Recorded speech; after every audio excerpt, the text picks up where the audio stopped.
Ну, среди таких, на наш взгляд, таких интересных, так скажем, проектов, это проект 43-го закона, который внес временно исполняющий главы Республики Коми Сергей Анатольевич Капликов.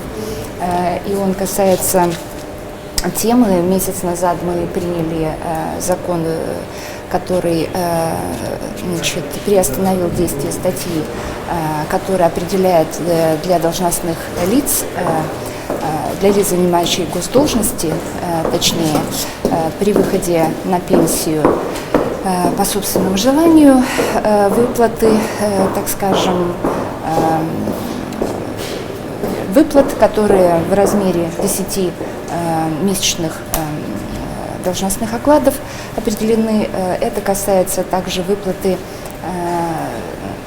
тех членов избирательной комиссии, которые соответствующей должности при выходе со своих должностей получали также в этом же размере. Этим законом мы будем их вообще ликвидировать, эти выплаты. Ну, в условиях сложной экономической ситуации, вероятно, это нормальный такой шаг. И в этом мы поддерживаем Сергея Анатольевича. И второй закон такой интересный, и мы планируем его внести в первом чтении с дальнейшим таким общественным обсуждением. На наш взгляд, это закон, который направлен на развитие 33 статьи Федерального закона о местном самоуправлении, о такой законодательном, так скажем, учреждении института старосты в нашей республике. Нужно сказать, что институт старосты, он уже получил развитие с 2012 года в нашей республике, и в 18 муниципальных образованиях 204 старосты избраны на сегодняшний день в сельских поселениях численностью от 50 до 500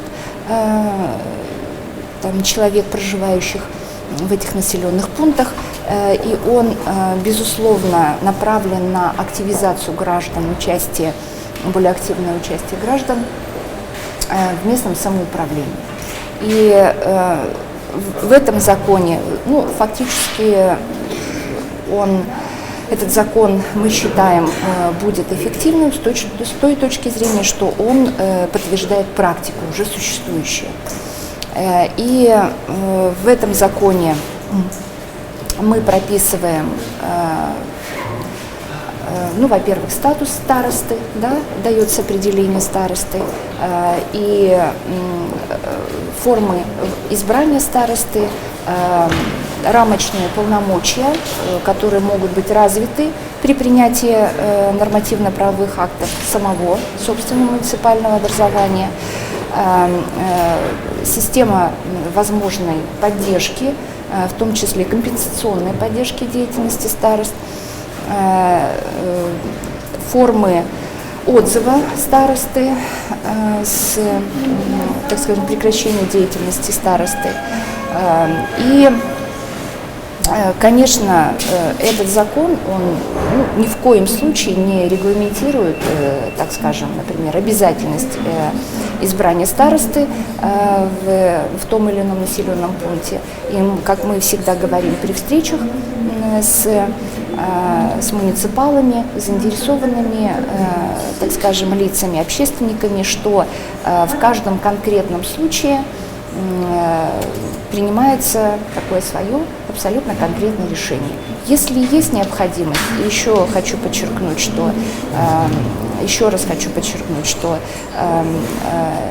этот, так скажем, человек с активной гражданской позицией, он будет работать на общественных началах. То есть мы за то, чтобы этот человек, который был бы неформально, обладал бы авторитетом у населения и был неформальным лидером. То есть зарплаты не будет получать? Зарплаты не будет. А вот компенсационные выплаты? Компенсационные выплаты, но вы знаете, что любая деятельность может быть связана, например, с транспортными расходами, с расходами на услуги связи, с канцелярскими расходами, потому что старосты, как правило, такую информационную политику на территории ведут, помогая в этом и главам сельских поселений.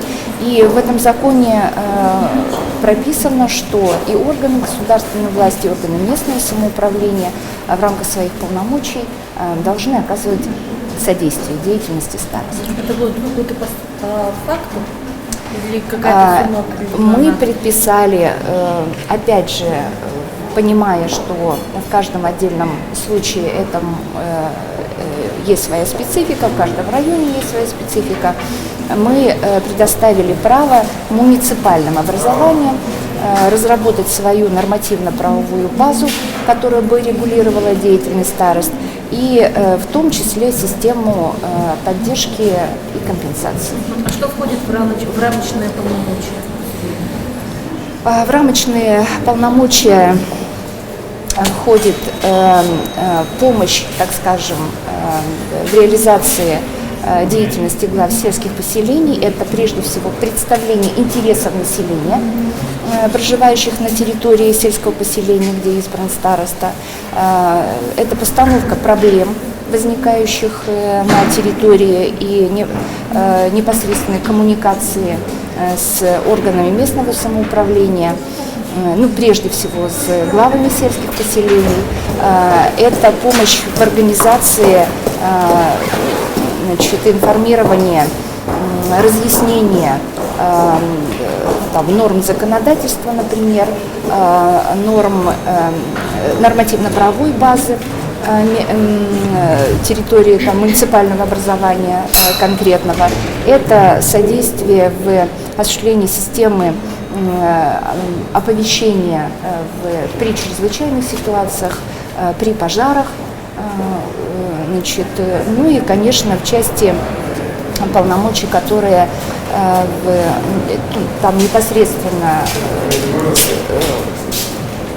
с точки зрения интересов населения, это, например, проблемы ЖКХ, проблемы очистки дорог, проблемы благоустройства и так далее.